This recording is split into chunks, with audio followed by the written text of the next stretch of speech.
Hi hello అండి, welcome back to our channel avakaya biryani Telugu vlogs. So ఈరోజు recipe వచ్చేసి ఉసిరికాయ పచ్చడి అండి. ఇది మనకి వారం రోజుల వరకు నిల్వ ఉంటుంది పచ్చడి.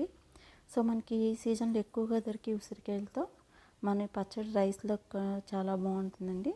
సో దానికి కావాల్సిన ఇక్కడ నేను ఒక 100 గ్రామ్స్ అండి, ఒక 5 ఉసిరికాయల వరకు తీసుకున్నానండి.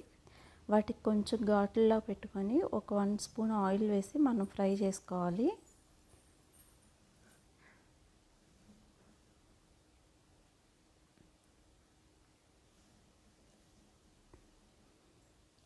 సో ఇవి మనకి కొంచెం లైట్ బ్రౌన్ కలర్ వచ్చేదాకా వేయించుకోవాలండి. కొంచెం సాఫ్ట్ అవ్వాలి ఉసిరికాయలు మనకి. సో మెత్తగా అయిపోయాక తీసి వీటిని పక్కన పెట్టుకొని లోపల సీడ్ అనేది తీసేసి ముక్కల కింద కట్ చేసుకోవాలండి.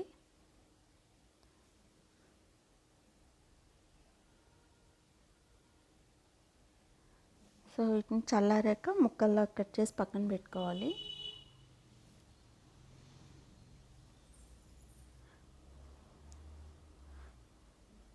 సో మనకి ఉసిరికాయ అనేది సి విటమిన్ ఎక్కువ ఉంటుంది కాబట్టి ఈ సీజన్లో కొంచెం ఎక్కువగా తీసుకుంటే మంచిదండి. జలుబులు అవి కూడా తొందరగా చేయవు. సో ఇప్పుడు దానికి మనం ఇక్కడ ఒక 15 వరకు ఎండుమిరపకాయలు తీసుకున్నామండి. అలాగే సాయమినపప్పు, పచ్చెనపప్పు అన్నీ ఒక 2 స్పూన్ల వరకు వేసుకున్నాను. ఒక 1 టీ స్పూన్ ఆయిల్లో ఇవి లైట్ గోల్డెన్ కలర్ వచ్చేలా వేయించుకోవాలండి. సో ఇవి దోరగా వేయించి అందులో కొంచెం జీలకర్ర కూడా వేసుకుంటున్నామండి. వీటిని పక్కన పెట్టుకోవాలి వేయించి చల్లారాక. ఇందులో కొంచెం చింతపండు కొంచెం అంటే కొంచెం వేస్తున్నాను, ఎందుకంటే మనకు ఉసిరికాయ ఆల్రెడీ పుల్లగా ఉంటుంది. కొంచెం అదో రకం వగరు ఉంటుంది కాబట్టి ఇక్కడ చింతపండు అనేది యాడ్ చేస్తున్నాము. అలాగే రుచికి సరిపడా ఉప్పు యాడ్ చేస్తున్నామండి. అలాగే 2 వెల్లుల్లి రెబ్బలు. సో ఇవి మనకి చల్లారిపోయినాయి కాబట్టి వీటిని కూడా మనం మిక్సీ జార్లో వేసుకుందాము. సో వీటిని కొంచెం మెత్తగా పౌడర్ అయ్యేలాగా గ్రైండ్ చేసుకోవాలి.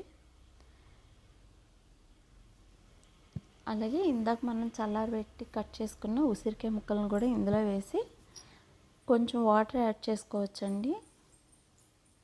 పచ్చడి ఏం పాడవదు, 1 వీక్ వరకు ఉంటుంది కాబట్టి. సో నేను కొంచెం వాటర్ యాడ్ చేసి ఇలా కొంచెం పేస్ట్ లాగా రెడీ చేసి పెట్టుకున్నాను అండి. ఇప్పుడు దీన్ని పోపు వేసుకున్నాము.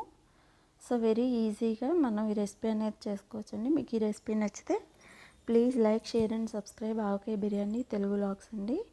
సో ఎమ్మీ అండ్ టేస్టీ ఉసిరికాయ పచ్చడి ఈజ్ రెడీ టు సర్వ్ అండి. Thanks for watching.